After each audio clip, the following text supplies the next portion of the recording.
এরা তো মিথ্যাচার করে, আসলে এরাই সকল নৈরাজ্যের গডফাদার। এই কিছুদিন পরে দেখবেন না বিজেপির সব কেন্দ্রীয় নেতৃত্বরা আসবে, এরাই আসলে প্রকৃত খুনি। এদের খুনিরা সবাই গেট টুগেদার করতে আসবে।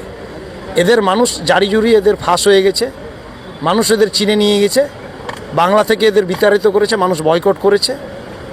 আগামীতে দিল্লি থেকে এদের মানুষ বিতাড়িত করবে, বয়কট করবে। এদের সময় ফুরিয়ে এসেছে, এদের এখন বিদায় নেওয়ার পালা। সবাইকে নিয়ে চলছেন, তাও বারবার কেন হিন্দু বিরোধী সরকার বলছে? তারা কি বলছে সেটা আমাদের দেখার নেই, তাদের বলাতে কোনো যায় আসে না। ওই মডার্ন রামভক্ত হয়েছে এরা এখন। তা ধর্মান্ধ এরা, বিজেপি ধর্মান্ধতা করতে চাইছে। তো ধর্মান্ধ, বাংলার মানুষ ধর্মান্ধ নয়, বাংলার মানুষ ধর্মপ্রাণ। এখানে ধর্মহীনতা চলবে না, ধর্মনিরপেক্ষতা চলবে। তাই এদের জারি জুরি ফাঁস হয়ে গেছে, এখন বিদায় নেওয়ার পালা।